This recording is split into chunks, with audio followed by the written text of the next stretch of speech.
உங்க கிச்சன்ல ஸ்பேஸ் பத்தலனா கண்டிப்பா இந்த ஆர்கனைசர் யூஸ் பண்ணி பாருங்க. ஆர்கனைசர்ஸ் எல்லாம் 500 குள்ள தான் இருக்கு. ஸோ இந்த ஆர்கனைசர் எல்லாம் யூஸ் பண்ணும்போது இருக்கிற ஸ்பேஸே நம்மளுக்கு டபுளா கிரியேட் ஆகுற மாதிரி இருக்கும். ஃபர்ஸ்ட் வந்து டேபிள் டாப் ஆர்கனைசர். ஸோ இது வந்து டபுள் லெவல்ல இருக்கிறதுனால நம்ம ஒவ்வொரு லெவல்லையும் ஒன்னொன்னு ஸ்டோர் பண்ணிக்கலாம். ஆயில் பாட்டில்ஸ் இல்ல சால்ட் இல்ல மசாலா கண்டெய்னர்ஸ் இந்த மாதிரி எது வேணா வச்சுக்கலாம். நான் கிட்டத்தட்ட ஒரு 6 பாட்டில்ஸ் வச்சிருக்கேன். எல்லாமே ஃபிட் ஆகுது. டபுள் லெவல்ல இருக்கிறதுனால இது ஒரு அட்வான்டேஜ் தான். செகண்ட் வந்து adjustable organiser. Cutlery trays, pan, lid இல்ல அந்த மாதிரி எது வேணா நீங்க இதுல அரேஞ்ச் பண்ணி ஆர்கனைஸ் பண்ணிக்கலாம்.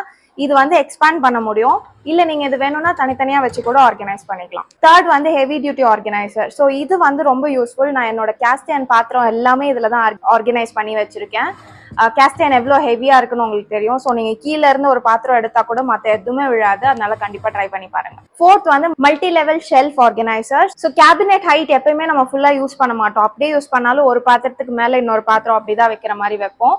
ஸோ இந்த ஆர்கனைசர் வாங்கி வச்சிட்டீங்கன்னா கீழே ஒரு லெவல் வச்சு மேலேயும் ஒரு லெவல் பாத்திரம் வச்சுக்கலாம். ஸோ நீங்க கீழ இருந்து எடுக்கும் போது மேல இருக்க பாத்திரமும் டிஸ்டர்ப் ஆகாது. கேபினெட் ஹைட்டை ஃபுல் யூஸ் பண்ண மாதிரி இருக்கும். Next hook organiser. இது நார்மல் நீங்க ஹூக் நீங்க பாக்குறது தான். ஸோ அதை வாங்கி கபோர்டோட ஷெல்ஃப்ல இல்ல சைட் வால்ஸ்ல சைட் டைல்ஸ்ல எங்க வேணா அதை ஒட்டிட்டீங்கன்னா கட்லரிஸ் இல்ல குட்டி குட்டி பாத்திரம் இல்ல டிஃபன் பாக்ஸ் அது மாதிரி எது வேணா நீங்க மாட்டி வச்சுக்கலாம். இந்த 5 ப்ராடக்ட்ல நீங்க எதை ட்ரை பண்ண போறீங்கன்றத கமெண்ட் பண்ணுங்க. அண்ட் ப்ராடக்டோட லிங்க் எல்லாமே நான் டிஸ்கிரிப்ஷன்ல தரேன். ஸோ ரீல சேவ் பண்ணி வச்சுட்டு நெக்ஸ்ட் மேக் ஓவருக்கு யூஸ் பண்ணிக்கோங்க.